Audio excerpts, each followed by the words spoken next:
आधी रात हो रही थी। सड़कें पूरी तरह सुनसान थी। कभी कभी किसी कुत्ते के भौंकने की आवाज आती और फिर खामोशी छा जाती। तभी उस सुनसान सड़क पर एक लड़की जिसका नाम सुगंधा था, वो बदहवास सी भागती हुई दिखी।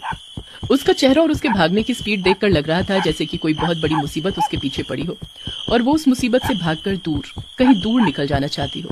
स्टेशन, कैसे जाओ स्टेशन, यहाँ तो कोई नहीं दिख रहा है। तभी उसकी नजर एक ऑटो पर गई। वो ऑटो सड़क किनारे खड़ा था। सुगंधा भागती हुई उस ऑटो के पास गई। ऑटो का ड्राइवर ऑटो में ही सोया हुआ था और उसके खर्राटे की आवाज जोर जोर से आ रही थी। सुगंधा ने उसे हिलाते हुए जगाया और कहा, भैया भैया, स्टेशन स्टेशन ले चलो प्लीज, जल्दी ले चलो। सुगंधा के जगाने पर उस ऑटो वाले ने अपनी थोड़ी सी आंखें खोली और नींद में ही बोला, स्टेशन नहीं जाना। ऑटो वाले के इनकार करने पर सुगंधा रोते हुए उससे बोली, भैया भैया, मैं बहुत मुसीबत में हूँ, प्लीज मुझे स्टेशन छोड़ दीजिए, मैं आपका एहसान जिंदगी भर नहीं भूलूंगी। सुगंधा के इस तरह गिड़गिड़ाकर भैया कहने का असर उस ऑटो वाले पर हुआ और वो जाग गया और बोला, चलिए। ऑटो स्टेशन की ओर बढ़ता जा रहा था। तभी सुगंधा ने कहा, भैया मेरे पास एक भी रुपया नहीं है आपको देने के लिए। सुगंधा की बातों का ऑटो वाले ने कोई जवाब नहीं दिया। वो ऑटो चलाता रहा। बीच में उसने सिर्फ सुगंधा से इतना ही पूछा कि कौन सी ट्रेन पकड़नी है? जमालपुर की, मेरी बूढ़ी माँ वहाँ रहती है। ये कहकर वो फिर से रोने लगी। कुछ देर बाद स्टेशन आ गया। सुगंधा ऑटो से उतरी और प्लेटफॉर्म की ओर जाने लगी तो ऑटो वाला उसके पास गया और उसके लाख मना करने पर भी उसके हाथों में उसने 500 रुपए का नोट दे दिया। उसके बाद सुगंधा भागी भागी स्टेशन की ओर गई, जहाँ एक ट्रेन के चलने की सूचना बार बार हो रही थी। वो जैसे ही प्लेटफॉर्म पर पहुंची, उसने देखा कि ट्रेन में तो बहुत ही ज्यादा भीड़ है, लेकिन उसके पास और कोई चारा नहीं था। उसे किसी भी तरह इस ट्रेन पर चढ़ना ही था। उसने पूरी कोशिश की और ट्रेन के जनरल डिब्बे में चढ़ गई। कितनी भीड़ है यहाँ, सांस लेना भी मुश्किल हो रहा है। वो किसी तरह बढ़ती हुई ट्रेन के शौचालय की ओर गई और शौचालय में घुस गई। कुछ देर बाद ट्रेन की सीटी बजी और ट्रेन धीरे धीरे करके प्लेटफॉर्म को छोड़ने लगी। जैसे जैसे ट्रेन उस स्टेशन से निकल रही थी, सुगंधा की सांसों की तेज गति धीमी हो रही थी और वो मन ही मन कह रही थी, बस माँ के पास पहुंच जाओ ठीक से, उनसे लिपट कर बहुत रोना है मुझे, बहुत। बाबा के भी गले लगना है, मुझे वापस उस स्वर्ग में जाना है, अपनी बूढ़ी माँ के पास जाना है जो मुझे कोई तकलीफ नहीं होने देती थी। और यहाँ ससुराल में तो मेरा जीवन उस घाव की तरह था जिस घाव को हर दिन कुरेदा जाता था और उस पर नमक मिर्च दोनों डाले जाते थे और छोड़ दिया जाता था मुझे तड़पने के लिए। सुगंधा के ससुराल वाले बहुत पैसे वाले थे, लेकिन जितना ज्यादा पैसा उनके पास था उतना ही छोटा दिल था उनका। सुगंधा का पति रंजन, उसकी सास गीता देवी और उसका ससुर नरेश पाल और उसकी ननद रजनी, सभी ने अत्याचार में पीएचडी कर रखी थी। अरे शक्ल देखिए अपनी शक्ल, भिखमंगी कहीं की। अरे आप मुझे ऐसा क्यों कह रही हैं? मैं भाभी हूँ आपके भैया की पत्नी। सुगंधा की इस बात पर उसके ससुराल वाले जोर जोर से हंसने लगे। क्या मस्त जोक मारा है ना तुमने। अरे तुम्हें इस घर में इसलिए ब्याह कर नहीं लाया गया है कि तुम यहाँ की मालकिन बनो। अरे हमें तो नौकरानी चाहिए थी जो मिल नहीं रही थी, तो सोचा एक ऐसी नौकरानी ले आते हैं जिसे पगार भी देना ना पड़े और वो नौकरी भी छोड़कर ना आ जाए। चलो अब सर पर सवार मत रहो और काम पर लग जाओ। पता है ना कितनी बड़ी पार्टी है आज घर पर। सारा काम जल्दी जल्दी निपटाओ, नहीं तो इतना मारूंगी कि मार मार कर अपाहिज कर दूंगी और बिठा दूंगी मंदिर के बाहर भीख मांगने। सुगंधा के ससुराल वाले उसके साथ जानवरों से भी बदतर व्यवहार करते। उसके ससुराल में अक्सर पार्टियां होती, कई बड़े लोग उस पार्टी में आते और उस पार्टी में भी सुगंधा का खूब मजाक उड़ाया जाता। अरे गवारन, इधर सुन, इधर तू बैरी है क्या? तुझे कितनी बार बोला मिसेस अग्रवाल की ग्लास में वाइन दे और तू है कि उनकी ग्लास में जूस देकर आ रही है। तुझे वाइन और जूस का अंतर नहीं पता है क्या? ये कहकर रजनी ने पूरा का पूरा जूस सुगंधा के सिर पर डाल दिया। यही नहीं, उसने पास ही रखे जूस की ट्रे में से कुछ और जूस के ग्लास उठाए और जमीन पर उड़ेल दिया और सुगंधा को उस पर चलने को कहा। उसका पैर फिसल गया और वो धड़ाम से नीचे गिर पड़ी। ये देखकर वहाँ खड़े सारे गेस्ट उस पर हंसने लगे। आपने तो अपने घर में सही नमूना पाल रखा है। ऐसे नमूने घर में रहे तो फिर कॉमेडी सीरियल्स की क्या ही जरूरत है। सभी मेहमान हंसी रहे थे कि सुगंधा का पति उसके पास आया और उसे एक थप्पड़ खींचकर मारते हुए बोला, अरे किस मिट्टी की बनी है तू? तुझे एक बार में कोई बात समझ नहीं आती?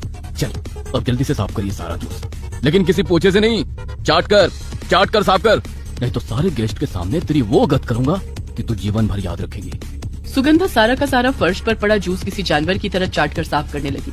सारे मेहमान अब भी उस पर हंस रहे थे। उसे बहुत बुरा लग रहा था, लेकिन वो क्या करती। सुगंधा पर अत्याचार हर दिन बढ़ता ही जा रहा था। ना तो उसे ठीक से खाने को कुछ मिलता और ना ही पहनने को। उसके हिस्से बस जूठा और बासी खाना ही आता। एक रात जब वो बासी खाना खा रही थी तो उसे अपने घर की बहुत याद आ रही थी। क्या माँ, ये कितना घटिया खाना बनाया तूने, बासी खाना दे दिया क्या तूने मुझे, गजब करती हो तुम भी। ये कहकर सुगंधा ने मुंह में भरा खाना उगल दिया और खाने की प्लेट को फेंक दिया। ये देखकर उसकी माँ ने कहा कि अरे बेटी, तुम्हें खाना पसंद नहीं था तो इसे फेंकने की क्या जरूरत थी, मुझे दे देती, मैं खा लेती। तुझे पता है कितने लोगों को भरपेट खाना नहीं मिलता, तो मैं क्या करूं, नहीं मिलता तो है मैं भूखी मर जाऊं? माँ, जब आपको पता है मुझे गोभी पसंद नहीं तो फिर ये बनाती क्यों है आप? अरे बेटा, सुबह तो तुमने कहा था कि गोभी की सब्जी खानी है। ओफो माँ, आपसे बहस करना ही बेकार है। मैंने कहा तो गोभी की फ्राई सब्जी खानी है, आप बिना गवार की गवार ही रहेंगी हमेशा।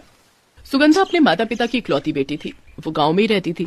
उसके पिता मामूली किसान थे, लेकिन फिर भी सुगंधा को अच्छे इंग्लिश मीडियम स्कूल में पढ़ाते। यही नहीं, वो सुगंधा की हर ख्वाहिश को पूरा करने की कोशिश करते। सुगंधा अगर बीमार हो जाती तो उसकी माँ उसके सिरहाने बैठी तब तक उसकी सेवा करती जब तक कि वो पूरी तरह ठीक नहीं हो जाती। अरे सुगंधा, तुझे पता है ना बुखार से तेरा शरीर कितना कमजोर हो गया है। ये दूध पी लेना, इसमें काजू और किशमिश भी डाला है मैंने। माँ, बहरी हो क्या? मैंने कहा ना मुझे दूध नहीं पीना, नहीं पीना, नहीं पीना है। चले जाइए यहाँ से आप। एक तो इतनी गर्मी, ऊपर से आप दिमाग का दही कर रही हैं मेरे। बाबा, आज नया पंखा लाएंगे ना तुम्हारे लिए? पंखा नहीं, एसी चाहिए, एसी, एयर कंडीशनर। कभी नाम भी सुना है इसका? पता नहीं मैंने क्या पाप किए थे जो इन भिखमंगों के घर इस नरक में पैदा हो गई। सुगंधा को अपने किसान माँ बाप बिल्कुल पसंद नहीं थे। वो उन्हें किसी न किसी बात को लेकर ताने देती रहती। उसके ख्वाब भी बहुत बड़े थे। माँ देखो, बाबूजी से साफ साफ कह दो मुझे गांव में शादी नहीं करनी, मुझे शहर में किसी अमीर लड़के से शादी करनी है। बेटा, जितनी हमारी हैसियत रहेगी उसी में न तुम्हारी शादी करेंगे। तो कितनी है आपकी हैसियत? मुझे किसी भिखारी से ब्याह देंगे क्या? ऐसा मत कह बेटी, तू इकलौती बेटी है हमारी, हम अपनी सामर्थ्य से बढ़कर करेंगे तेरे लिए। देखो माँ, मुझे पता है आप लोगों की कितनी औकात है, इसलिए मैं साफ साफ कह देती हूँ कि अगर मेरी शादी किसी अमीर घर में नहीं हुई तो मैं पटरी पर जाकर लेट जाऊंगी। सुगंधा की बातों को सुनकर उसकी माँ की आंखों में आंसू आ गए। उसी रात, सुनिए जी, सुगंधा हमारी इकलौती बेटी है, जो हमारा है सब उसका ही तो है। आप एक काम करिए, सारे खेत बेच दीजिए और उससे जो पैसे आएंगे उन पैसों से सुगंधा की शादी किसी अमीर लड़के से शहर में कर दीजिए। अरे हमारा क्या है, हम तो दूसरों के खेत में भी मजदूरी करके जी लेंगे, लेकिन हमारी बेटी को कोई तकलीफ नहीं होनी चाहिए। हाँ जानकी, मैं भी यही सोच रहा था। सुगंधा के माता पिता ने अपनी सारी जमीन बेच दी और सुगंधा की शादी एक अमीर घर में कर दी। लेकिन अपने ससुराल जाकर उनके अत्याचार सहकर सुगंधा का मन टूट गया था। यही नहीं, उसका पति अब नई नई लड़कियों को हर दिन अपने घर में लेकर आता और उनके सामने भी सुगंधा का बहुत अपमान करता। सुगंधा को अब अपना घर, अपनी बूढ़ी माँ बहुत याद आने लगी थी। सुगंधा हर बात को बर्दाश्त कर रही थी, लेकिन एक रात बर्दाश्त की सीमा तब टूट गई जब सुगंधा ने सुना कि अरे स्वीट हार्ट, उस नौकरानी के लिए सारा प्लान तैयार हो गया है। कल ही हम उसे लेकर हिल स्टेशन पर जा रहे हैं और वहीं पहाड़ों पर ही उसका काम तमाम भी कर देंगे और यहाँ लोगों को बोल देंगे कि पहाड़ी से गिरने से उसकी मौत हो गई है। और फिर हम दोनों करेंगे शादी और मनाएंगे हनीमून। संयोग से अपने पति रंजन की सारी बातें सुगंधा ने सुन ली और उसी रात वो घर से भाग निकली। बहरहाल ट्रेन सुगंधा के गांव जमालपुर पहुंच गई थी। ट्रेन से उतरकर वो अपने घर की ओर जा रही थी। जैसे वो घर पहुंची, उसकी बूढ़ी माँ घर के बाहर ही झाड़ू लगाते हुए उसे दिखी। वो भागकर गई और अपनी माँ को गले से लगा लिया और रोने लगी। माँ, माँ, माँ कैसी है तुम? माँ, बाबा कहाँ है? बाबा, वो तो मर गए।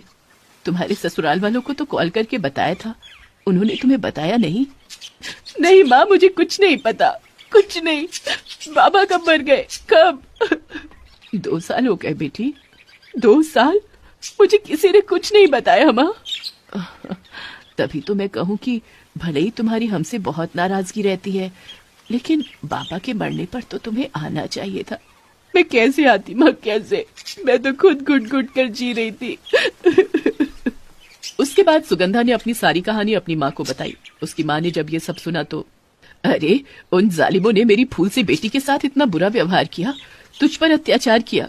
बेटी तू अब मेरे पास रह, तेरी माँ बूढ़ी हो गई है तो क्या, तेरा ध्यान अब भी रख सकती है। माँ, मैं तुझ पर बोझ तो नहीं बनूंगी।